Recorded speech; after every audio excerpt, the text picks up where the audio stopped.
नमस्कार, जय हिंद मित्रों, welcome to Dhamaal studies YouTube channel. तो दोस्तों, आज हम दोबारा से क्लास 9 का बहुत ही ज्यादा धमाकेदार chapter the world of numbers discuss करने वाले हैं और ये होने वाला है वन शॉट। तो चलिए शुरू करते हैं। क्या कभी सोचा है कि ये नेचुरल नंबर और होल नंबर में क्या अंतर है, और ये रैशनल इरेशनल क्या होते हैं, और ये जो मैंने तुम्हें अभी एग्जाम्पल दिए ना, ये रियल नंबर के एग्जाम्पल थे। तो जय हिंद मित्रों। तो दोस्तों, आज हम दोबारा से क्लास नाइन्थ न्यू एनसीईआरटी गणित मंजरी का तीसरा chapter introduction to linear the world of numbers discuss करने वाले हैं, और ये होने वाला है दोस्तों हमारा पार्ट वन। अगर दोस्तों आपको इस चैप्टर के बहुत ही ज्यादा hand written very beautiful notes चाहिए तो आप कमेंट कर दीजिएगा, वो आपको प्रोवाइड हो जाएंगे। इसके बहुत ही ज्यादा हैंड रिटन और अच्छे नोट्स हमने बना रखे हैं, इससे जो आपकी अंडरस्टैंडिंग है वो और ज्यादा बेटर होगी। तो चलिए बिना किसी देरी के हम बढ़ते हैं हमारी गणित मंजरी की एक्सरसाइज 4.3.1 की तरफ। ये देखिए दोस्तों, ये आ गया हमारे पास एनसीईआरटी बुक का chapter number 3 the world of numbers. आइए देखते हैं हम एक्सरसाइज हमारी। इसमें एक बहुत ही आसान एक्सरसाइज है, पहली ही एक्सरसाइज 3.1। उसका पहला क्वेश्चन देखिए क्या कहता है। A merchant in port city of Lothal, एक कोई भी हमारा व्यापारी है, मर्चेंट है, कुछ सामान बेच रहा है पोर्ट सिटी में, लोथल में। वो क्या कर रहा है, बैग्स, जो हमारे बैग होते हैं ना, उन्हें एक्सचेंज कर रहा है। जो हमारे स्पाइसेस के बैग हैं, जो हमारे मसालों के बैग है, उन्हें एक्सचेंज कर रहा है। किन के बदले? कॉपर इनगोट्स के बदले। मान लीजिए मैंने कॉपर की सिल्लियां बना दी। कॉपर की सिल्लियों को ही हम कॉपर इनगोट्स कहते हैं, मतलब कि स्क्वायर बॉक्स में। ये हो गए हमारे कॉपर इनगोट्स, और ये हो गए हमारे स्पाइस के बैग। ये हो गए हमारे मसालों की बोरियां। अब इन मसालों की बोरियों के बदले वो क्या कर रहा है, इन मसालियों की बोरियों के बदले वो ले रहा है कॉपर इनगोट्स, और जिससे भी वो व्यापार कर रहा है, और ये जो मसालों की बोरियां हैं ये दूसरे आदमी को प्रोवाइड कर दे रहा है। अब हमारा जो क्वेश्चन है वो शुरू होता है यहाँ से लेकर यहाँ तक। क्या कहा गया है? He receives 15 ingots for every 2 bags of spices. मतलब कि अगर ये हमारे 15 कॉपर की सिल्लियां है, 15 कॉपर की सिल्लियों के बदले वो कितने बैग दे रहा है? अगर उसने 2 बैग दिए मसालों के, तो उसे कितने कॉपर इनगोट मिले? उसे मिले 15। 15 अगर उसे इनगोट मिले तो उसने कितने बैग दिए? 2 बैग दिए। ठीक है। अब यहाँ पर कहा गया है if he brings 12 bags of the spices to the market. अगर वो 12 बैग लेता है, अगर वो किसी को 12 बैग प्रोवाइड करता है तो क्या होता है?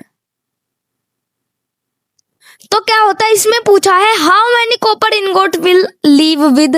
मतलब कि अगर उसने 12 बैग लिए तो उसके पास कितने पैसे, मतलब कि पैसे फॉर्मेट में कितने उसके पास कॉपर के जो इनगोट्स हैं, सी से रिप्रेजेंट कर रहे हैं, वो कितने होंगे? कुछ नहीं कहा गया है। ये कहा गया है अगर उसने 15 अगर उसने 2 बैग लिए, अगर उसने 2 बैग बेचे तो उसके पास 15 इनगोट आए। अगर उसने 12 बैग बेच दिए, तो उसके पास कितने इनगोट्स आएंगे? तो सिंपल सा एक इनगोट का हम प्राइस निकाल लेंगे, एक बैग का जो हमारा प्राइस है वो कितने इनगोट है वो निकाल लेंगे, तो 12 बैग का कितना हो जाएगा, उसके साथ मल्टीप्लाई हो जाएगा। आइए करते हैं। तो दोस्तों 15 इनगोट उसे कब मिल रहे हैं? जब उसने 2 बैग लिए। 2 बैग के लिए कितने इनगोट है? 15 इनगोट है। 2 बैग के लिए उसे 15 इनगोट मिले, तो हमें एक बैग का कैसे निकालेंगे? 1 बैग का हम निकालेंगे कितना? 15 इनगोट डिवाइडेड बाय 2। 1 बैग के लिए 2 कहाँ चला जाएगा? डिवाइड में। क्यों? ये जो है 15, कोई नंबर आया होगा, उसे हमने 2 से मल्टीप्लाई किया तो 15 आया, ऐसे समझिए। कोई भी नंबर है, हमने x एज्यूम कर लिया नंबर को, कोई भी नंबर है x, उसे हमने 2 से मल्टीप्लाई किया तो कितना आया? 15 आया। 15 इनगोट्स आए। अब वो नंबर कौन सा था, तो जो 2 है वो कहाँ चला जाएगा, डिवाइड में, सिंपल सा। तो 2 सिंपल सा हमारा डिवाइड होगा इसमें।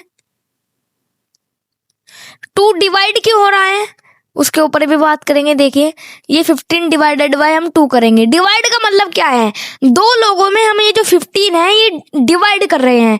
मतलब कि एक आदमी को अगर हमें एक आदमी के लिए, मतलब कि अगर हमें एक इनगोट के लिए निकालना है, एक बैग के लिए निकालना है, हमने इन्हें 2 बैग में, ये पहले 2 बैग थे, 2 बैग के लिए 15 इनगोट हमें मिले, 2 बैग के लिए 15 इनगोट मिले, 2 बैग के लिए 15 इनगोट मिले।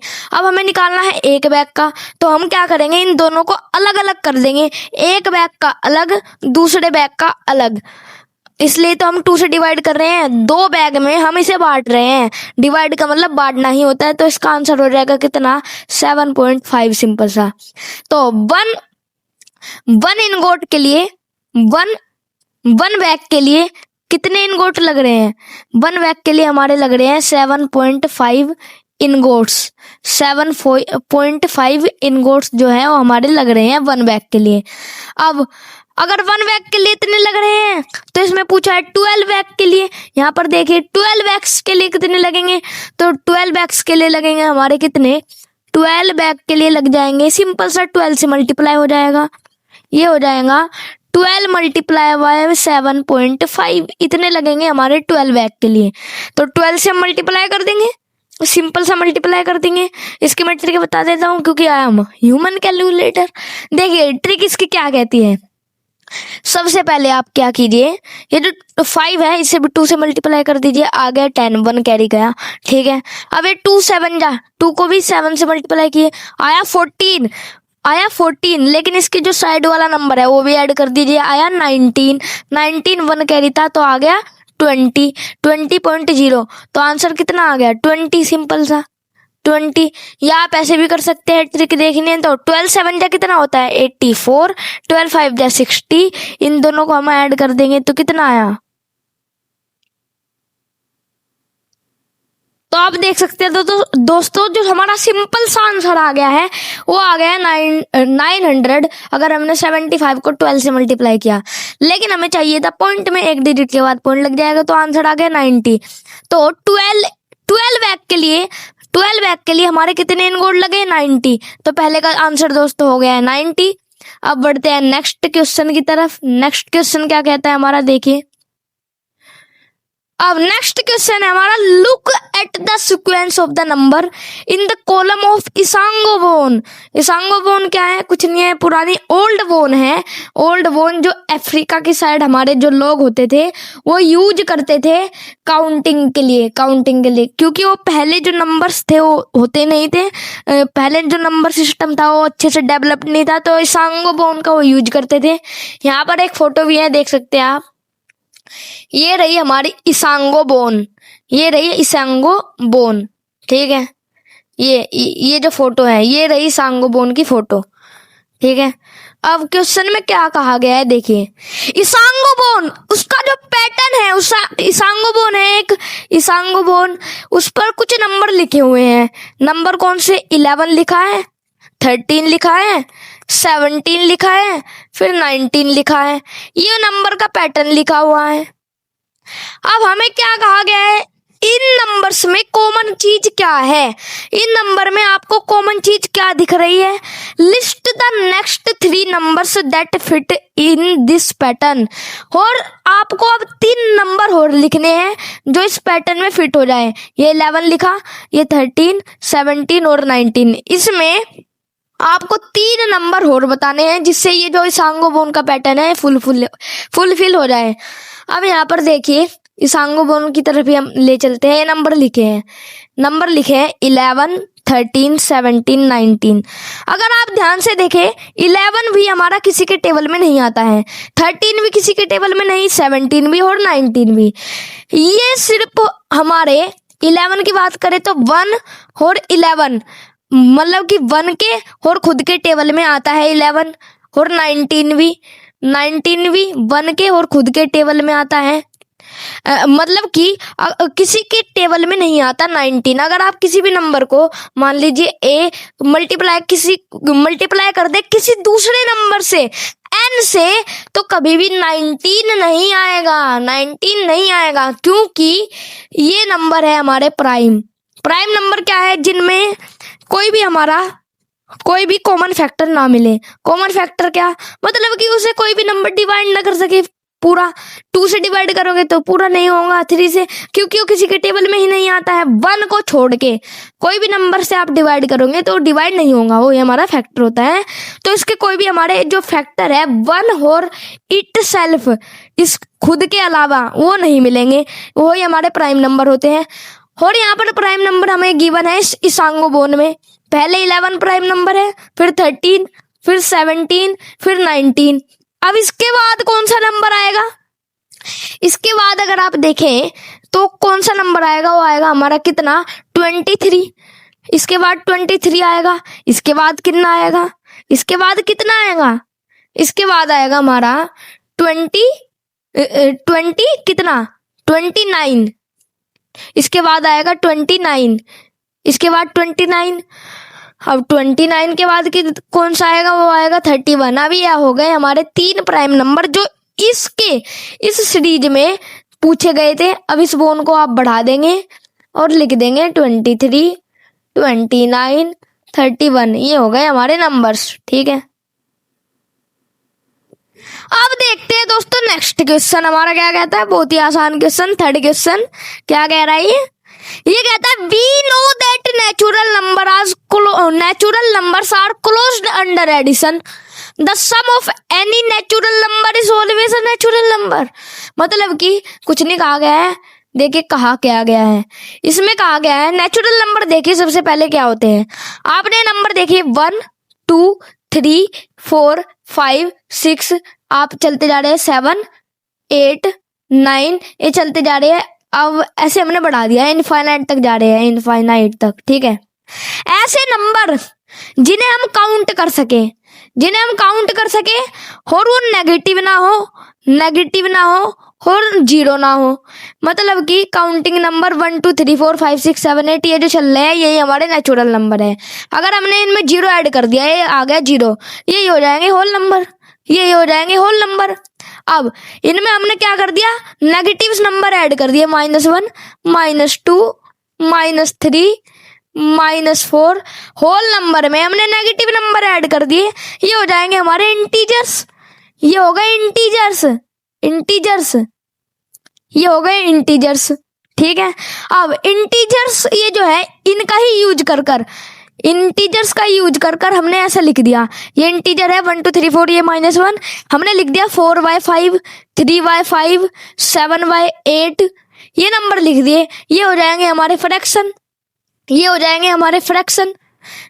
क्योंकि हमारे एक ऊपर नंबर लिखा है, एक ऊपर, इसे न्यूमरेटर कहते हैं, एक नीचे, इसे डिनोमिनेटर कहते हैं, ठीक है। अब ये तो थे हमारे फ्रैक्शन में क्या था? फ्रैक्शन में था ये सारे नंबर हमारे पॉजिटिव थे। फ्रैक्शन में हमने जब पी क्यू के फॉर्म में लिखा, पी/क्यू क्या है? एक ऊपर नंबर न्यूमरेटर, एक नीचे नंबर डिनोमिनेटर, यही हमारा पी/क्यू। जब हमने पी/क्यू की फॉर्म में लिखा वो थे हमारे फ्रैक्शन।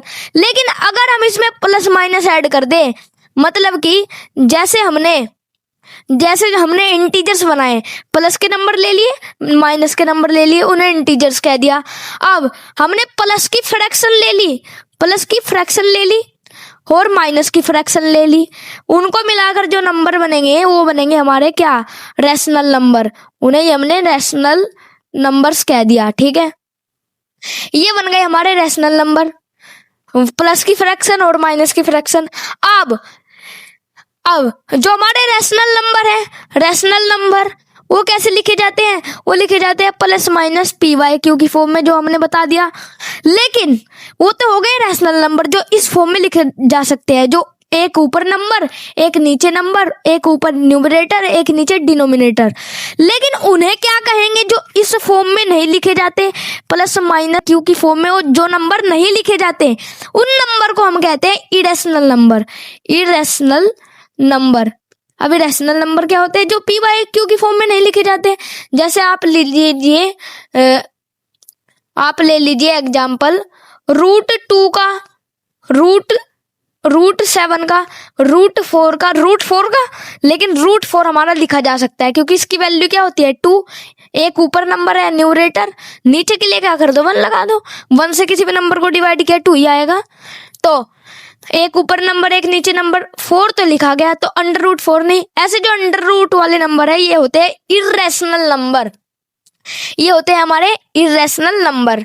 अब मैंने लिख दिया 1.01 अब ये नंबर क्या इरेशनल है? हाँ, क्योंकि अगर आप ये देखें नंबर चलता जा रहा है, हमें पता भी नहीं है एंड कब होगा। पॉइंट हटाकर आप नहीं लिख सकते इसे पी वाई क्यू की फॉर्म में, आप नहीं लिख सकते इस नंबर को, ठीक है।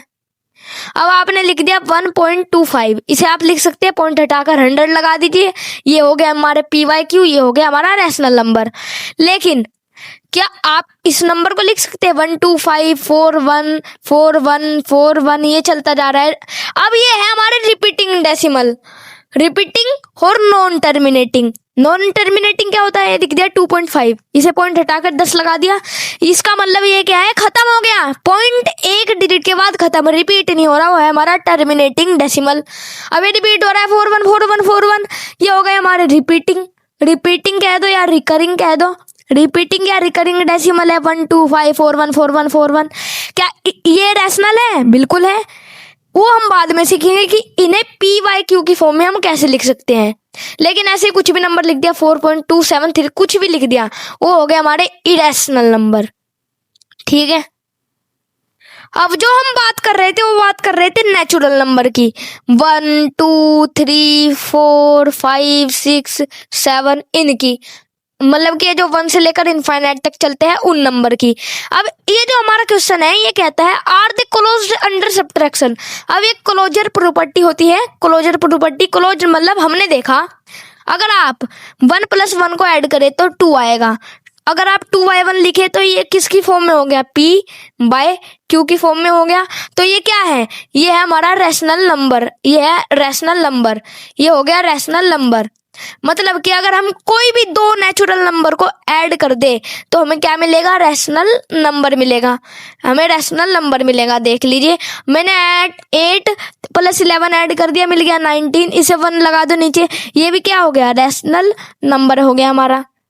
लेकिन हमसे क्वेश्चन में पूछा है क्या ये माइनस करने पर भी क्लोजर प्रॉपर्टी प्रूव करते हैं? मतलब कि अगर हमने कोई भी नंबर पकड़े, मान लीजिए 4 - 2, क्या ये भी हमारा रैशनल हो गया? आंसर आ गया 2/1, तो ये पी वाई क्यू की फॉर्म में है तो रैशनल है। लेकिन अब इसकी जगह हम उल्टा कर देते हैं, मैंने लिख दिया 0 तो है ही नहीं रैशनल नंबर, मैंने लिख दिया 5 - 9, 5 - 9 लिख दिया मैंने, मतलब कि 5 में से हम 9 माइनस कर रहे हैं, तो जो बड़े वाले पे साइन होगा वही हो जाएगा, तो आंसर आ जाएगा कितना? -4। लेकिन हमने देखा जो नेचुरल नंबर होते हैं हमारे, नेचुरल नंबर तो नेगेटिव होते ही नहीं है, नेचुरल नंबर तो 1 से लेकर इनफाइनाइटली चलते रहते हैं, तो ये नेगेटिव नंबर आ गया, ये आ गया नेगेटिव नंबर, तो हम कहेंगे नेचुरल नंबर नहीं है, ये नेचुरल नंबर नहीं है। तो इसका आंसर सीधा सा हो जाएगा नो, इसका आंसर हो जाएगा नो। आपको एग्जाम्पल देना है तो आप एग्जाम्पल देकर बता सकते हैं, कोई भी एग्जाम्पल में ले लीजिए। 3 - 4 = -1, और ये क्या है? No, it is not natural number, ये नेचुरल नंबर बिल्कुल भी नहीं हो सकता। चलो दोस्तों अब देखते हैं हमारा नेक्स्ट क्वेश्चन हमारा क्या कहता है? Ancient Indians use the joints of the fingers to count. मतलब कि जो हमारे पुराने प्राचीन लोग होते थे, भारतीय लोग, वो क्या करते थे? अपनी उंगलियों का मदद लेते थे गिनने के लिए। मान लीजिए हमारा सेब है, 1 सेब, 2 सेब, 3 सेब, तो आपको गिनना है। मान लीजिए लिख दिया मैंने, जब आप छोटे थे 2 + 3 आप कैसे करते थे? उंगलियों में करते थे, 1 2 3 4 5, तो आंसर आ गया 5। ऐसे उंगलियों में तो काउंट करते थे आप। तो ये हमारा एग्जाम्पल बताया हुआ है। जो हमारे प्राचीन लोग होते थे वो उंगलियों का इस्तेमाल करते थे काउंट करने के लिए। Each has 3 joint, her finger के पास, मान लीजिए एक हमारी फिंगर है, इस फिंगर में, हर फिंगर में 3 जॉइंट होते थे, 3 जॉइंट, हर फिंगर में 3 जॉइंट होते थे। And thumb is use to count them, मतलब कि अगर आप कोई भी चीज काउंट कर रहे हैं, मैंने लिख दिया 2 + 7, इसे आप काउंट कर रहे हैं, तो आप अपने अंगूठे का यूज करेंगे, थंब का यूज करेंगे काउंट करने के लिए। और किससे काउंट करेंगे? आप फिंगर, उंगलियों से काउंट करेंगे, उंगलियों से काउंट करेंगे, थंब का यूज करेंगे। लेकिन थंब से आप काउंट नहीं करेंगे। आपने लिखा, अगर आप थंब को ले रहे हैं, आपने थंब को ले लिया 1, तो ये बच गया 1 + 7 हुआ, बाकी आप उंगलियों से करेंगे, ये ऐसा नहीं होगा। आप सारी, ये जो 9 आंसर आएगा वो सारा आप उंगलियों से ही करेंगे, थंब से नहीं करेंगे। यही बात कही गई है हमारी, थंब का यूज नहीं करना, वो यूज होता है उंगलियों की मदद से काउंट करने के लिए। अब हमें पूछा है, अगर हर फिंगर के पास 3 जॉइंट है, how many can you count on 1 hand, कितने आप एक हाथ में काउंट कर सकते हैं, एक हाथ में आप कितने काउंट कर सकते हैं। और ये पूछा है, how does this relate to the ancient base 12 counting system, और ये रिलेट कैसे हो रहा है बेस 12 से, बेस 12 जो हमारा काउंटिंग सिस्टम होता था उससे रिलेट कैसे कर रहा है। तो हाँ, देखिए कैसे करेंगे। हर फिंगर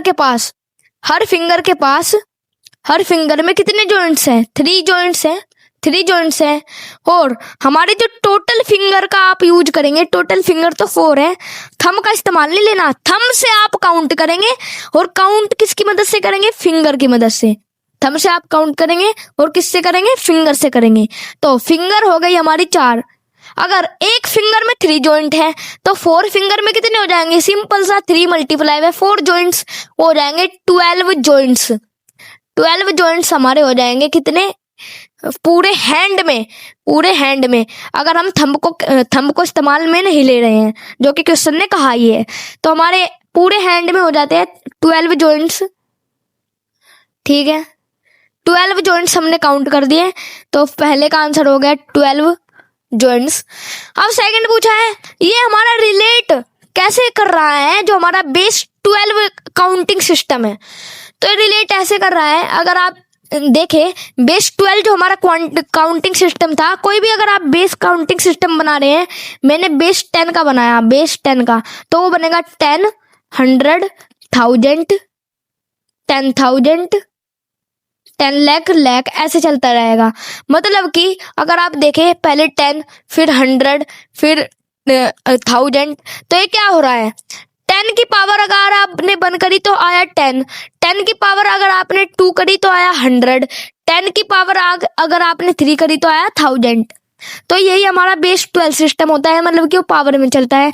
मैंने लिखा 2 का बेस सिस्टम बनाओ तो हो जाएगा 2 की पावर 1, 2 की पावर 2, 2 की पावर 3, 2 की पावर 4। अब ये बेस 12 सिस्टम से कैसे रिलेट कर रहा है? ये बेस 12 सिस्टम से ऐसे रिलेट कर रहा है, इसे हम लिख सकते हैं 12 की पावर 1, और 12 की पावर 1 हमारा बेस 12 सिस्टम में इंक्लूड होता है, बेस 12 सिस्टम में इंक्लूड होता है 12 की पावर 1। तो हम कहेंगे इस वजह से ये जो है हमारा रिप्रेजेंट कर रहा है बेस 12 नंबर सिस्टम को। तो ये क्वेश्चन भी दोस्तों हमारा कंप्लीट होता है। आइए बढ़ते हैं नेक्स्ट एक्सरसाइज की तरफ। तो दोस्तों एक्सरसाइज 3.2 स्टार्ट करने से पहले हमें ब्रह्मगुप्त रूल्स फॉर जीरो पढ़ने पड़ेंगे। आइए हम इन्हें भी पढ़ लेते हैं, बहुत ही आसान है, आपने पहले से ही पढ़ रखे हैं, बस दे अभी रखे हैं। देखिए, when zero is added to a number the number remains unchanged, कुछ नहीं कहा है। अगर a + 0 = a, कुछ भी लिखा है। अगर आप 4 में 0 ऐड करें तो क्या आता है? 0। अगर आप -9 में 0 ऐड करें तो क्या आता है? सॉरी 0 नहीं आता, पिछले वाले साइड में 4 में अगर आप 0 ऐड करें तो क्या आता है? 4। -9 में अगर आप 0 ऐड करें तो क्या आता है? -9। अगर आप -10 में 0 ऐड करें तो क्या आता है? -10। +10 में 0 ऐड करें तो क्या आता है? 10। ये तो आपको पता ही था। अगर आप किसी भी नंबर में जीरो ऐड करें तो नंबर सेम ही रहता है, यही लिखा है। हाँ, अगर आप when zero is added to a number, अगर जीरो कोई भी नंबर में ऐड हो रहा है द नंबर रिमेन्स अनचेंज, नंबर चेंज नहीं होगा। अब नेक्स्ट रूल क्या है, when zero is subtracted from a number the number remains unchange. मान लीजिए मैंने कहा 4 माइनस जीरो तो कितना होगा 4, 2 माइनस जीरो कितना होगा 4, माइनस 9 माइनस जीरो कितना होगा हमारा, ये होगा -9, ये भी -9। इसका मतलब क्या है, इसका मतलब ये है अगर जीरो से, अगर आप किसी भी नंबर से जीरो माइनस कर रहे हैं, जीरो घटा रहे हैं तो नंबर भी सेम रहेगा। अगर आप जीरो किसी भी नंबर में ऐड कर रहे हैं तब भी नंबर सेम, जीरो अगर आप किसी भी नंबर से माइनस कर रहे हैं तब भी number same. When any number is multiplied by zero, the result is zero। ये तो आपको पता ही था। मान लीजिए -7 मल्टीप्लाई हो गया, जीरो के साथ तो जीरो ही होगा, 4 मल्टीप्लाई जीरो भी जीरो होगा, ये बताने की क्या आवश्यकता है। तो ये ब्रह्मगुप्त के थोड़े से लॉ थे जीरो के ऊपर, मतलब कि अगर आप किसी भी नंबर से जीरो मल्टीप्लाई करें तो जीरो ही रहेगा, ये आपको पता ही है। अब ये इम्पोर्टेंट जो हमारे रूल्स है, ये रूल्स हमारे ब्रह्मगुप्त ने ही दिए थे, ब्रह्मगुप्त जी ने ही दिए थे, ब्रह्मगुप्ता जी ने ही दिए थे हमारे लॉज। ये लॉज है हमारे रूल्स फॉर इंटीजर्स। देखिए रूल्स फॉर इंटीजर्स क्या है, a fortune plus fortune is a fortune. मतलब कि अगर आप किसी भी नंबर में, कोई भी प्लस नंबर है, कोई भी पॉजिटिव नंबर में अगर आप पॉजिटिव नंबर ही ऐड कर रहे हैं, अगर आप पॉजिटिव नंबर ही ऐड कर रहे हैं तो आंसर हमेशा पॉजिटिव आएगा। मतलब कि देखिए ध्यान से, अगर आप किसी भी पॉजिटिव नंबर में पॉजिटिव नंबर ऐड कर रहे हैं तो आंसर कितना आएगा, पॉजिटिव ही आएगा। ये हमारा पहला लॉ हो गया। और डेब्ट प्लस डेब्ट इज डेब्ट, मतलब कि अगर आप किसी भी नेगेटिव नंबर में नेगेटिव नंबर ऐड कर रहे हैं तो आंसर हमेशा नेगेटिव आएगा, ये तो आपको पता ही था। अब Fortune minus zero is a Fortune, अगर आप किसी भी पॉजिटिव नंबर में जीरो माइनस कर रहे हैं तो वो कितना रहेगा, वो पॉजिटिव ही रहेगा। और डेब्ट माइनस जीरो इज डेब्ट, अगर आप किसी भी नेगेटिव नंबर में जीरो माइनस कर रहे हो तो नेगेटिव रहेगा। तो इसमें लिखा है पॉजिटिव नंबर में अगर आपने जीरो प्लस किया तो कितना रहेगा, वो पॉजिटिव ही रहेगा। नेगेटिव नंबर में जीरो ऐड किया तो कितना रहेगा, वो भी हमारा नेगेटिव ही रहेगा, ये तो आप जाहिर सी बात है। और यहाँ पर पॉजिटिव हमारा फॉर्चून से मतलब है और डेब्ट हमारा नेगेटिव से मतलब है। द प्रोडक्ट ऑफ डेब्ट एंड फॉर्चून इज अ डेब्ट, अगर आप किसी भी नेगेटिव नंबर में किसी भी पॉजिटिव नंबर की मल्टीप्लाई कर रहे हैं तो हमेशा कितना रहेगा, नेगेटिव। मान लीजिए मैंने लिखा -4 मल्टीप्लाई बाय 4 तो कितना आंसर आया -16, क्योंकि प्लस माइनस होते हैं हमारे माइनस, तो -16 आया। तो इसका मतलब क्या है, नेगेटिव क्या था, ये था हमारा डेब्ट। पॉजिटिव नंबर क्या था, पॉजिटिव नंबर था हमारा कितना, फॉर्चून था। तो डेब्ट मल्टीप्लाई में हमारा फॉर्चून हमेशा कितना हुआ, ये हुआ हमारा हमेशा डेब्ट। मतलब कि अगर आपने किसी भी नेगेटिव नंबर की पॉजिटिव से मल्टीप्लाई किया आंसर आया नेगेटिव, ठीक है। The product of two debts is a fortune. हाँ, अगर आपने किसी भी दो नेगेटिव नंबर की मल्टीप्लाई की तो आंसर हमेशा पॉजिटिव आएगा। मान लीजिए मैंने लिखा -4 मल्टीप्लाई बाय -4 तो आंसर कितना आया, +16 की माइनस की मल्टीप्लाई प्लस।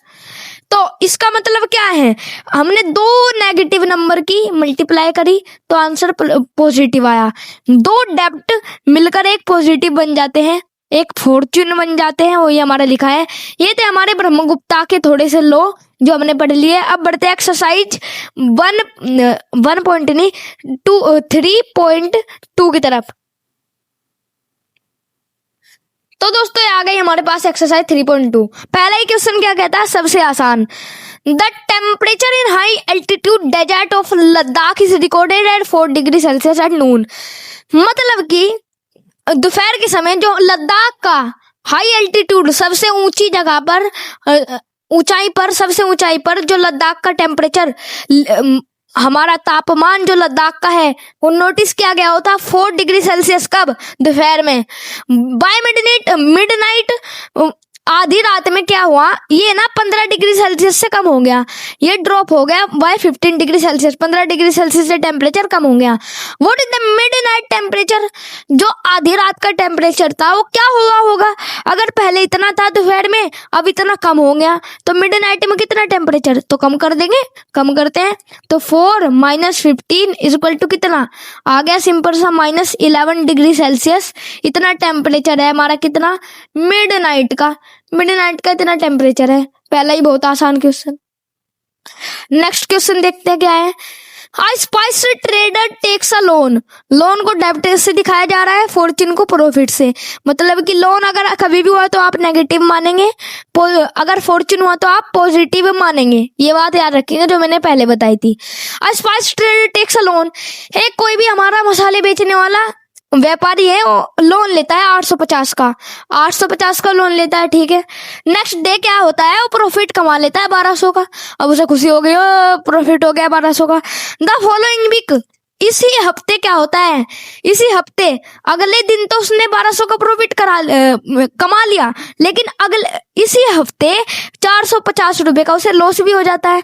लॉस लिखा है 450 का लॉस। अब इसे क्या करना है, एक सीक्वेंस ऑफ इक्वेशन में लिखना है, इंटीजर्स की इक्वेशन में, इंटीजर्स की मदद से इक्वेशन बनानी है, वेरिएबल का यूज नहीं करना। आइए करते हैं कैसे। तो सबसे पहले उसके पास कितना हुआ, प्रॉफिट हुआ 850 रुपीज का, तो आप 850 प्लस में लिखेंगे, ये ऐसे इक्वेशन बनेंगी हमारी, ठीक है। अब क्या हुआ, 850 का उसे लॉस हुआ, सॉरी 850 का उसने लोन लिया, तो -850 हुआ उसके अकाउंट से, लोन लिया। अब प्लस 1200 हो जाएगा, प्लस 1200 क्यों हुआ, क्योंकि उसने क्या किया, उसे प्रॉफिट हुआ 1200 का अगले दिन। अब इसी हफ्ते उसे 450 रुपए का लॉस हो गया, तो -450, तो -450। ये बन गई दोस्तों हमारी इक्वेशन, किसकी मदद से, इंटीजर्स की मदद से इक्वेशन। -850 प्लस 1200 -450। अगर आप चाहे तो इसे ऐसे भी नोट कर सकते हैं, इसे थोड़ा सा साइड में ले जाते हैं। अगर चाहे आप इसे ऐसे भी नोट कर सकते हैं, ये जो हमारा नेगेटिव साइन है, नेगेटिव साइन की जगह आप लिख सकते हैं डेब्ट, डेब्ट की जगह आप डी लिख सकते हैं। इतने का उसे लॉस हुआ और इतने का इसे फॉर्च्यून हुआ, इसकी जगह एफ लिख दीजिए। इतने का इसे लॉस हुआ तो इसकी जगह डेब्ट लिख दीजिए। या ये होगी हमारी करंट इक्वेशन जो इसने क्वेश्चन ने कही थी, ठीक है। अब हमारा क्वेश्चन क्या कहता है नेक्स्ट, इसी में एक और क्वेश्चन है, देखिए कैलकुलेट हिज फाइनेंशियल स्टैंडिंग। अब उसके पास कितने रुपए हैं, क्या वो घाटे में है या सौदे में है, मतलब कि क्या उसे लॉस हुआ है या प्रॉफिट हुआ है, अब ये हमें देखना है। तो सिंपल सा हम क्या कर देंगे कि इस इक्वेशन को सॉल्व कर देंगे। अगर हमारा आंसर नेगेटिव में आया तो उसे क्या हुआ है, डेब्ट, मतलब कि लॉस। अगर उसका आंसर पॉजिटिव आया, उसका आंसर पॉजिटिव आया तो आंसर कितना होगा, उसे हुआ है फॉर्च्यून, मतलब कि प्रॉफिट। तो देखते हैं, तो माइनस माइनस को करते हैं सबसे पहले। ये हो जाएंगे कितने, माइनस माइनस इन दोनों को प्लस कर देंगे, ये हो जाएंगे 0 10, ये हो जाएंगे 1300। इतने का उसे लॉस हुआ 1300, लेकिन इतने का उसे प्रॉफिट भी होता 1200 रुपए का, तो हम इसमें 1200 रुपीज ऐड कर देंगे। आंसर आ गया कितना, माइनस का 100, और माइनस हमारा क्या दिखा रहा है, लॉस को। तो उसकी करंट स्टेज क्या है, लॉस ऑफ रुपीज -100 रुपीज। तो हम लिख देंगे उसकी जो करंट स्टैंडिंग है वो है लॉस ऑफ 100 रुपीज, 100 रुपीज का उसे लॉस हुआ है, ठीक है। ये भी क्वेश्चन दोस्तों हमारा कंप्लीट होता है। अब ये नीचे वाले क्वेश्चन दिए गए हैं, ये हमें कैलकुलेट करने हैं। Calculate the following using Brahmagupta laws. Brahmagupta जो हमारे आचार्य ब्रह्मगुप्त जी जो थे, उनके जो हमारे सिद्धांत थे, लो थे, उनका इस्तेमाल कर हमें कैलकुलेट कर रहे हैं, जो मैंने पहले ही बता दिया था। ये देख सकते हैं, ये रहे ब्रह्मगुप्त के लो। यहाँ पर क्या है ब्रह्मगुप्त के लो, अब Fortune plus Fortune is Fortune, और डेब्ट, ये डेब्ट का और फॉर्च्यून का इस्तेमाल कर लिखना है। पॉजिटिव प्लस पॉजिटिव हमारा पॉजिटिव, नेगेटिव प्लस नेगेटिव कितना नेगेटिव, फॉर्च्यून माइनस फॉर्च्यून, मतलब कि कितना Fortune -0 plus -0 plus minus zero कितना होता है प्लस। तो यही जो हमारे रूल्स थे जो मैंने पहले बताए थे उनका इस्तेमाल कर लिखना है। तो सिंपल सा ये है, लेकिन ये मल्टीप्लाई डिवाइड के हैं जो कि हमने नहीं पढ़े थे, तो आप सिंपल से खुद के लॉज बना सकते हैं। वो भी ब्रह्मगुप्त ने ही बनाए थे लेकिन हमारी बुक में गिवन नहीं है। तो इसे आप मान लीजिए क्या, ये हो गया हमारा डेब्ट। डेब्ट को आप मल्टीप्लाई कर रहे हैं फॉर्च्यून से, तो आंसर कितना आएगा। डेब्ट कभी भी कोई भी दो डिफरेंट कंपोजिशन डेब्ट और फॉर्च्यून मल्टीप्लाई हो रहे हैं तो हमेशा डेब्ट आता है, हमेशा डेब्ट। तो इसका आंसर -1/10 आएगा, वो तो आपको पता ही होगा। तो आप ऐसे इक्वेशन के फॉर्मेट में लिख सकते हैं, डेब्ट multiply Fortune is equal to डेब्ट। ब्रह्मगुप्त का लॉज जो थे उनका यूज कर रहे हैं। अब डेब्ट मल्टीप्लाई बाय डेब्ट इज इक्वल टू हमेशा फॉर्च्यून होता है, मतलब कि माइनस माइनस प्लस, सिंपल सा। तो 8 7 56 प्लस 56 आ गया। इसका भी आंसर पता नहीं क्या करवा रहे हैं 9th में, इतना आसान। अब देखिए ये वाला कैसे होगा, 0 माइनस माइनस 14। अब इसमें क्या है, डेब्ट माइनस डेब्ट, डेब्ट माइनस डेब्ट। क्यों, ये डेब्ट मान लिया हमने डेब्ट, तो डेब्ट माइनस डेब्ट हमने पहले पढ़ा था, वो हमेशा फॉर्च्यून होता है। ये माइनस मल्टीप्लाई हो जाएगा माइनस के साथ, आंसर आ जाएगा फॉर्च्यून, जो कि हो जाएगा +14। ठीक है, अब चलते हैं नेक्स्ट। -20 डिवाइडेड बाय 4, मतलब कि इसका मतलब क्या है, डेब्ट डिवाइडेड बाय फॉर्च्यून कितना होगा। डेब्ट को अगर आप फॉर्च्यून से डिवाइड कर रहे हैं हमेशा डेब्ट आएगा, मतलब कि -5 आएगा आंसर, सिंपल सा। ये भी आंसर खत्म हो जाते हैं दोस्तों हमारे। अब चलते हैं लास्ट क्वेश्चन की तरफ, जो कि बहुत ही आसान है। लास्ट क्वेश्चन देखिए हमारा क्या कहा गया है, explain using a real world example of डेब्ट। आपको एक्सप्लेन करना है एक रियल लाइफ एग्जाम्पल देकर डेब्ट का, घाटे का, लॉस का, कि क्यों why subtracting a negative number is same as adding a positive number. मतलब कि ये सेम क्यों है, अगर हम किसी भी नंबर नेगेटिव नंबर से सब्ट्रैक्ट कर रहे हैं तो सेम क्यों है अगर हम ऐड कर रहे हैं पॉजिटिव नंबर। मतलब कि ब्रैकेट में लिखा है -5 और बाहर भी -5, तो मल्टीप्लाई होकर +5 क्यों हो जाते हैं, 15 आंसर क्यों होता है, ये आपको रियल लाइफ एग्जाम्पल की मदद से बताना है। आइए उसे बता देते हैं। तो दोस्तों ये आ गया हमारे पास रियल लाइफ एग्जाम्पल। क्या कहता है ये, देखिए, imagine you have 10 rupees in your cash wallet. मान लीजिए, ये सब फालतू चीज लिखी है, मैं बताता हूँ। मान लीजिए आपके पास 10 रुपए है, आपके वॉलेट में आपके पास 10 रुपए है और आपने 5 रुपए उधार ले लिए अपने दोस्त से, फ्रेंड से। 5 रुपए अपने दोस्त से आपने उधार ले लिए, ठीक है।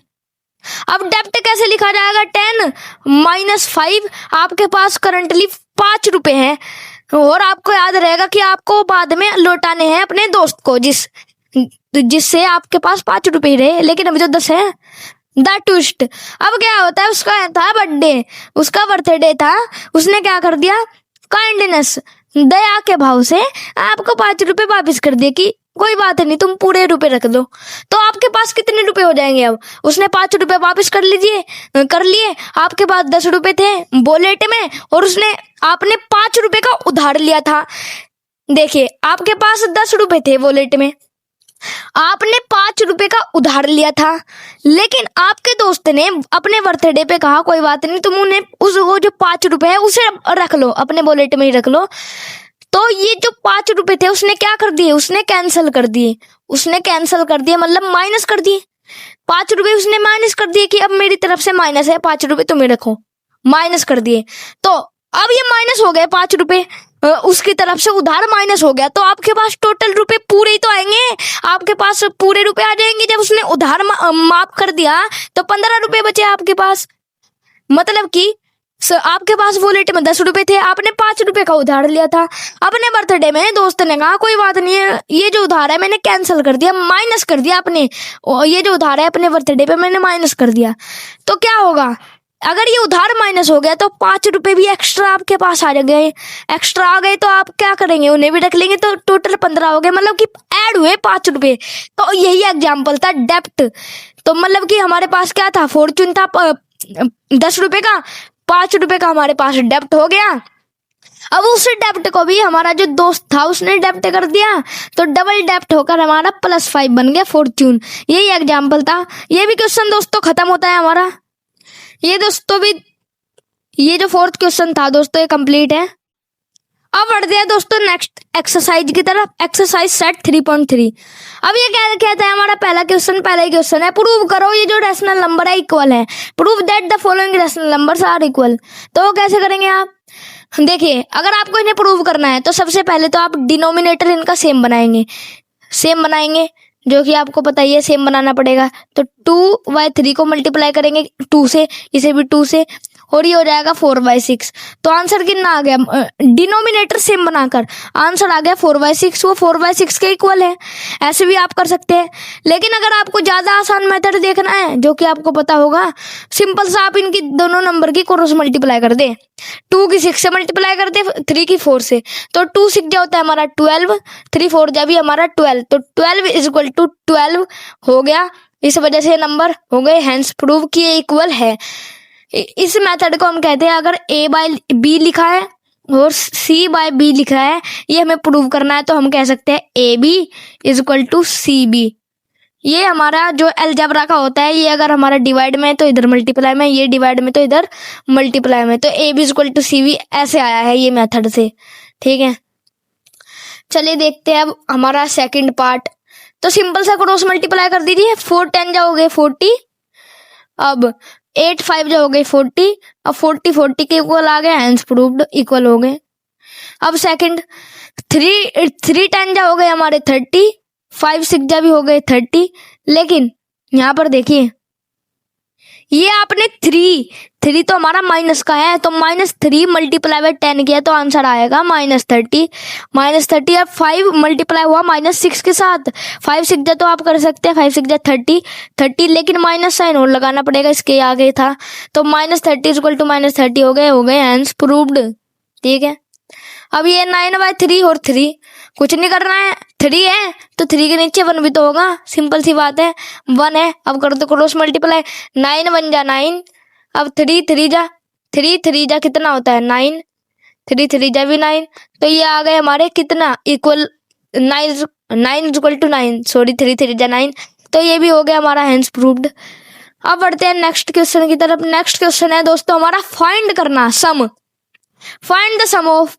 अब 9th में आपको सम फाइंड करना इतना आसान है। अब इसका सम फाइंड करना है तो क्या करेंगे, इन दोनों का एलसीएम ले लेंगे, इसे सेम एलसीएम में कर इनका डिनोमिनेटर सेम कर देंगे, फिर इजीली हम ऐड कर देंगे। या ऐसे भी कर सकते हैं, इन दोनों की क्रॉस मल्टीप्लाई कर दो, इनकी मल्टीप्लाई कर दो, मतलब कि 2 × 10 कर दो, फिर 3 × 5 करके इन दोनों को ऐड कर दो, और नीचे 5 × 10 लिख दो। लेकिन ये मुश्किल मेथड है तो हम डिनोमिनेटर सेम कर करते हैं। तो 5 को हमें 10 बनाना है, 5 को 10 तो मल्टीप्लाई कर देंगे 2 से, ये भी मल्टीप्लाई 2 से, तो 4/10 + 3, 10 हमने कॉमन ले लिया, तो आंसर आ गया 7/10, इनका सम आ गया 7/10। अब नेक्स्ट है 7/12 + 5/8, ये कैसे करेंगे, एलसीएम ले लेंगे। अगर आपको एलसीएम लेना नहीं आता तो ऐसे ले लेंगे, इनकी प्राइम फैक्टराइजेशन कर लेंगे, जो हमारे प्राइम नंबर्स होते हैं उनसे हम इन्हें डिवाइड करेंगे। प्राइम नंबर 2 लिया, 2 6 जा 12, 2 4 जा 8, फिर 2 लिया, 2 3 जा 6, 2 2 जा 4, फिर किससे डिवाइड हो रहा है ये अब 3 से डिवाइड हो रहा है, 3 1 जा 3, ये नहीं हो रहा तो डायरेक्ट लिख लो, फिर ये हो जाएगा 2 से डिवाइड। ये हो गया दोस्तों हमारा प्राइम फैक्टराइजेशन, 2 × 2 × 3 × 2, 2 2 जा 4, 3 जा 12, 2 जा 24, इनका एलसीएम आ गया 24, कितना 24, तो हम 12 की मल्टीप्लाई कर देंगे 2 से, और 7 की भी 2 से, क्योंकि 24 एलसीएम है, 5 की भी 2 से, 8 की भी 2 से, तो आंसर कितना आ गया 14, प्लस में कितना 5 2 जा 10, और नीचे दोनों का 24 ही रहेगा, 12 2 जा 24, 8 2 जा भी 24, प्लस अपॉन में 24, तो कितना आ गया = 34/24 आ गया हमारा इसका आंसर। अब नेक्स्ट क्वेश्चन, इनका हमें सम फाइंड करना है तो एलसीएम ले लेंगे, लेकिन ये वाला माइनस है, ये बात याद रखना, तो माइनस प्लस का चक्कर है, तो एलसीएम क्या हो जाएगा इनका 14, एलसीएम हो जाएगा इनका कितना, इनका 14 हो जाएगा। तो हम क्या कर देंगे, देखिए हम 7 की 2 से मल्टीप्लाई कर देंगे 4 की 2 से, तो आंसर कितना आ गया, 4 टू जा 8 होते हैं, तो 8 अपॉन में 7 टू जा 14, 14 तो दोनों का सेम ही रहेगा, 14 प्लस में 3, तो इसका आंसर आ गया 11/14। ये भी हो गया दोस्तों। अब नेक्स्ट, इतने ही क्वेश्चन थे दोस्तों। अब चलते हैं नेक्स्ट क्वेश्चन। लेकिन आपको एक चीज ध्यान रखनी है, हमने बिल्कुल गलत किया है। क्यों?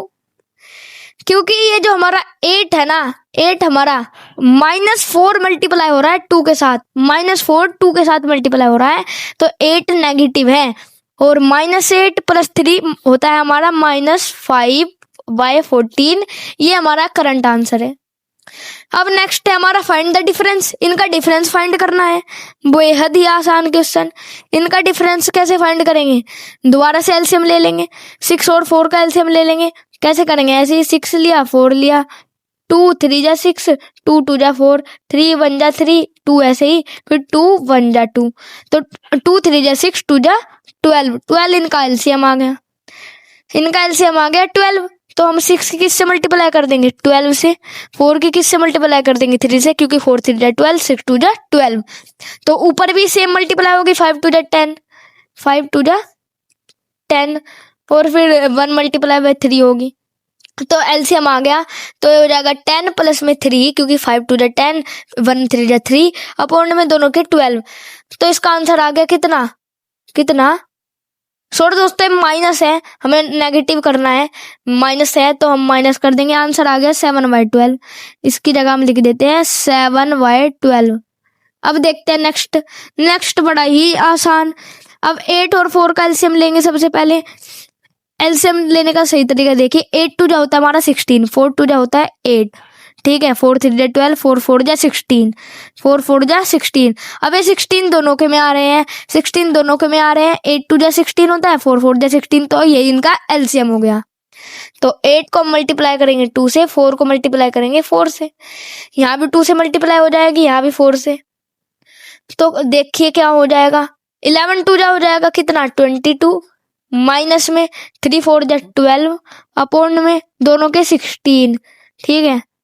अब देखिए यहाँ पर आ जाएगा 0, 10/-16, यह हो गया हमारा आंसर। अब नेक्स्ट क्या है हमारा? नेक्स्ट है दोनों को। अब ये माइनस यहाँ ब्रैकेट में है, माइनस का हो जाएगा यहाँ पर जाकर। ब्रैकेट होता है ऑफ, ऑफ का मतलब होता है मल्टीप्लाई। तो ये ब्रैकेट के बाहर है माइनस, तो यहाँ जाकर हो जाएगा मल्टीप्लाई। तो माइनस माइनस प्लस हो जाएगा, तो ये हो जाएगा -7/9 + 2/3। ये हमारा है। इनका एलसीएम लेंगे। ये दोनों जो है दोस्तों, ये 3 हमारा प्राइम नंबर है, तो इनका एलसीएम दोनों को मल्टीप्लाई करके आ जाएगा 27। इसको, अब इसको मल्टीप्लाई किया हमने 3 से, इसको मल्टीप्लाई किससे किया? 9 से। तो ऊपर भी किससे मल्टीप्लाई होगा? 3 से। तो 7 3 जा -21 + 2 3 जा 6। तो ये कितना हो जाएगा दोस्तों?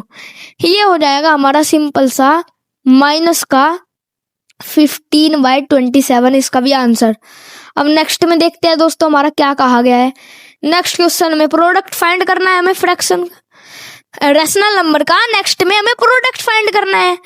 प्रोडक्ट तो सिंपल ही होता है दोस्तों, इसकी इससे मल्टीप्लाई कर दो, इसकी इससे मल्टीप्लाई कर दो, ऊपर वाले की ऊपर से, नीचे वाले की नीचे से।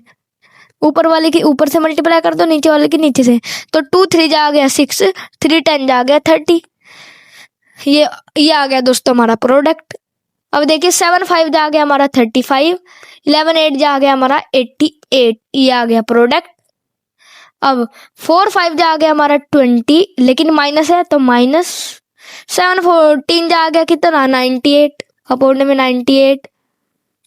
अब ये है, अब ये जो हमारा 5th क्वेश्चन है, इसमें हमें डिवाइड करना है। सिंपल सा।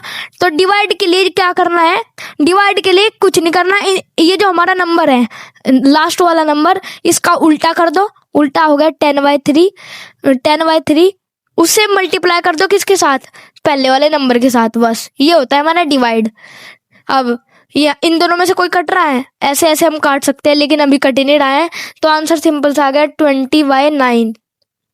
अब इसे भी ऐसे करना है, इसे उल्टा कर दो, उल्टा कर दिया 8/5। अब इसके साथ मल्टीप्लाई कर दो, मल्टीप्लाई 7/11। तो आंसर आ गया कितना, 56/55। इनमें से कोई नहीं कट रहा इसलिए। चलिए अब देखते हैं नेक्स्ट टाइम दोबारा से डिवाइड, कुछ नहीं करना, इसका उल्टा कर दो, इसका उल्टा हो गया 14/5। मल्टीप्लाई कर दो किसके साथ, -4/7 के साथ, -4/7 के साथ।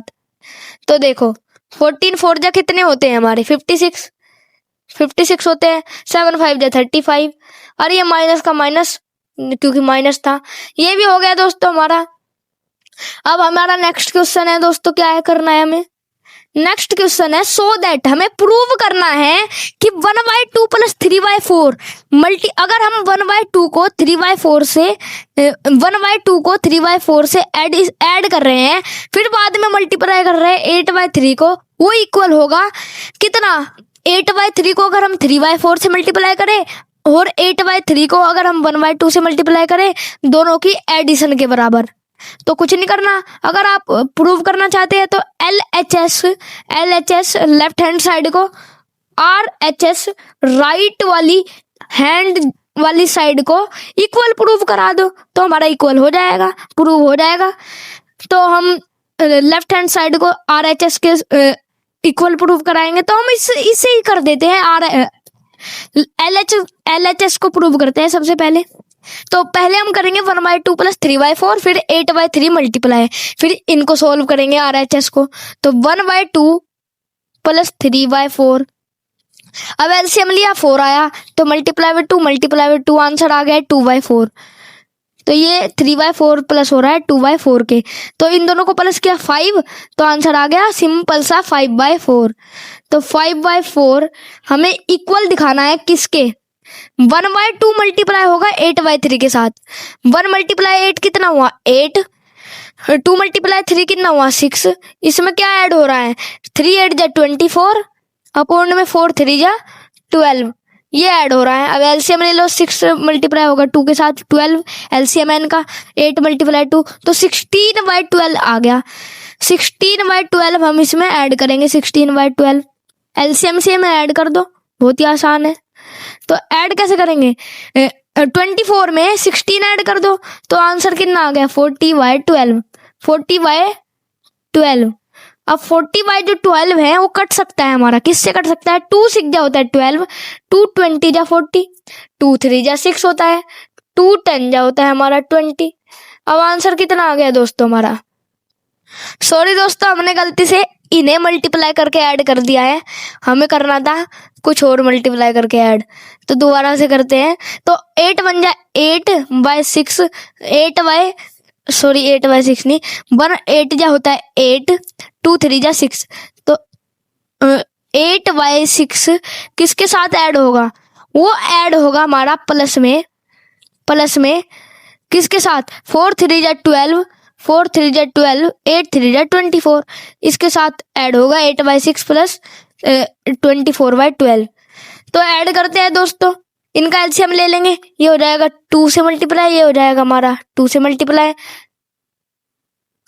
तो दोस्तों ये आ गया हमारे किसके इक्वल, ये इक्वल आ गया 40/12 के। 40/12 को काटा तो आंसर आ गया 10/3, आंसर आया 10/3। लेकिन दोस्तों अगर आप LHS लेफ्ट हैंड साइड में जाए, तो आपने नोटिस किया कि हमने सिर्फ 1/2 + 3/4 ही किया है, 8/3 तो हम मल्टीप्लाई करना ही भूल गए, तो इसे भी मल्टीप्लाई करना पड़ेगा। तो 5 को 8 से मल्टीप्लाई किया कितना आया, 5 को 8 से मल्टीप्लाई किया आया 40, ठीक है। अब 4 को 3 से मल्टीप्लाई किया आया हमारा 12। अब इसको काटेंगे, 2 6 जा 12, 2 20 जा 40, 2 3 जा 6, 2 10 जा 20, ये भी आया 10/3। मतलब कि LHS में कितना आया 10/3, और RHS में राइट हैंड साइड में भी 10/3, और हमें पता है 10/3 किसके इक्वल है, 10/3 के इक्वल है। तो ये दोनों साइड LHS जो है लेफ्ट हैंड साइड इक्वल है RHS के, तो हम कह देंगे हेंस प्रूव्ड। ये दोनों जो है ये बिल्कुल सही जो है वो हमारी इक्वेशन बन रखी है, बिल्कुल सही है, ये जो हमारा गिवन है क्वेश्चन में बिल्कुल सही है, तो हेंस प्रूव्ड हो गया, ठीक है। अब देखते हैं नेक्स्ट क्वेश्चन क्या कहा गया है। Simplify the following using the distributive property. अब डिस्ट्रीब्यूटिव प्रॉपर्टी क्या है, मान लीजिए एक नंबर लिखा मैंने ए, मल्टीप्लाई कर दिया बी प्लस सी। अब अगर कोई भी ऐसी चीज आपको दिख जाए तो ए बी के साथ भी मल्टीप्लाई होगा, सी के साथ भी।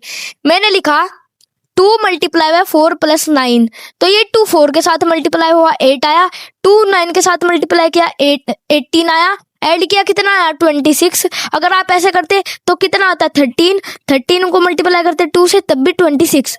तो ये होती है डिस्ट्रीब्यूटिव प्रॉपर्टी, हम बांट देते हैं नंबर को दोनों जगह। तो 7/9 को मल्टीप्लाई कर रहे हैं 6/7 माइनस 3/4 के साथ, तो हम नंबर को इसके साथ बांट के मल्टीप्लाई करेंगे और इसके साथ बांट के। तो हम मल्टीप्लाई करते हैं दोस्तों 7/6 को, अगर हमने 6/7 के साथ मल्टीप्लाई किया तो देखिए, तो 7/9 मल्टीप्लाई बाय 6/7।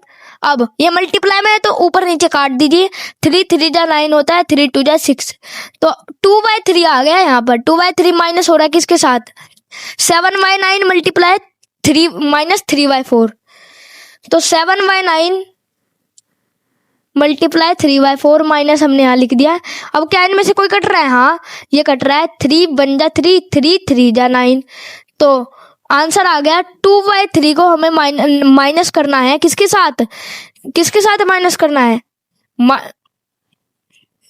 हमें माइनस करना है -7 मल्टीप्लाई 1 कितना होता है -7, तो -7 बाय कितना, ऊपर तो नीचे तो हमारा 3 मल्टीप्लाई बाय 4 जो कि होगा 12, -7/12 के साथ हमें माइनस कर देना है। आइए करते हैं।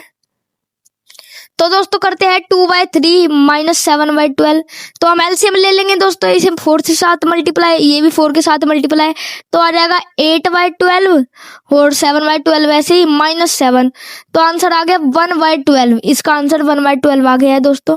अब चलते हैं नेक्स्ट की तरफ। नेक्स्ट क्वेश्चन हमारा क्या कह रहा है दोस्तों, देखिए नेक्स्ट क्वेश्चन क्या कहता है, फाइंड रैशनल नंबर एक्स।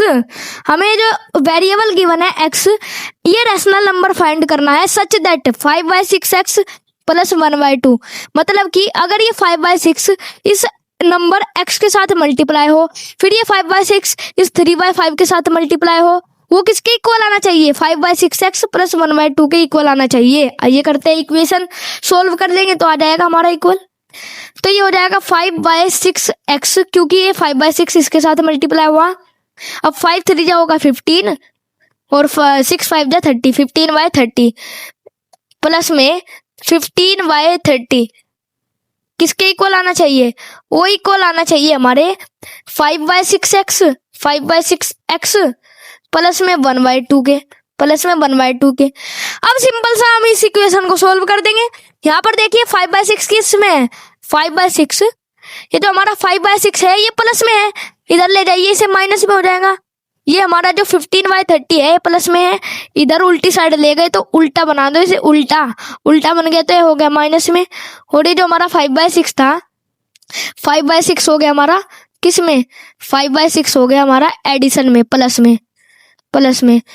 और 5/6 प्लस 5/6 कितना होता है, ये होता है हमारा 2 मल्टीप्लाई बाय 5/6, क्योंकि सेम ही नंबर 2 बार ऐड हो रहा है, इज इक्वल टू कितना 6x, ठीक है, इज इक्वल टू -15/। अब इसका एलसीएम ले लेंगे, 2 को अगर आप 30 बनाना चाहते हैं तो 15 से मल्टीप्लाई करो, ऊपर भी 15 से, तो 15/30 प्लस में 15/30, तो ये भी 2 × 15/30 हो गया, तो 2 मल्टीप्लाई बाय 15/30 हो गया, ये भी मल्टीप्लाई में। अब यहाँ भी 2 मल्टीप्लाई में है, यहाँ भी 2 मल्टीप्लाई में, इसे उल्टी साइड ले जाओ दोस्तों, डिवाइड में, मल्टीप्लाई का उल्टा डिवाइड, ये कट गया, मतलब 2 तो हट ही गया, 2 तो हट गया।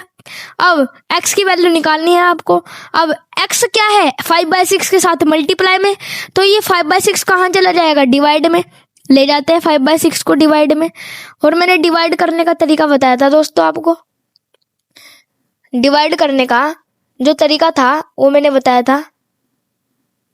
देखिए डिवाइड कैसे होगा, इसे यहाँ पर ले जाते हैं 5/6 को भी, ये देखिए डिवाइड कैसे होगा। अब ये जो हमारा 5/6 है यहाँ पर देखिए इसे इधर लेते और डिवाइड करने के लिए जो मैंने तरीका बताया था दोस्तों, इसका उल्टा पुल्टा कर दो। जिस भी नंबर से आप डिवाइड कर रहे हो उसका उल्टा पुल्टा कर दो और फिर मल्टीप्लाई कर दो। 5/6 का उल्टा पुल्टा क्या आया, 6/5 और मल्टीप्लाई कर दो। 5 3 जा आ गया 15 और 6 1 जा 6, 6 5 जा 30, 3/5 आ गया आंसर। तो x की वैल्यू कितनी आ गई, सिंपल सा, इतना सारा झंझट करने के बाद x की वैल्यू आ गई 3/5। तो हम लिख देंगे x = 3/5। तो दोस्तों ये क्वेश्चन भी हमारा कंप्लीट होता है। तो दोस्तों हमने तीनों एक्सरसाइज कंप्लीट कर ली है, बाकी की हम बाद में देखेंगे। तब तक के लिए बने रहिएगा। जय हिंद, जय भारत।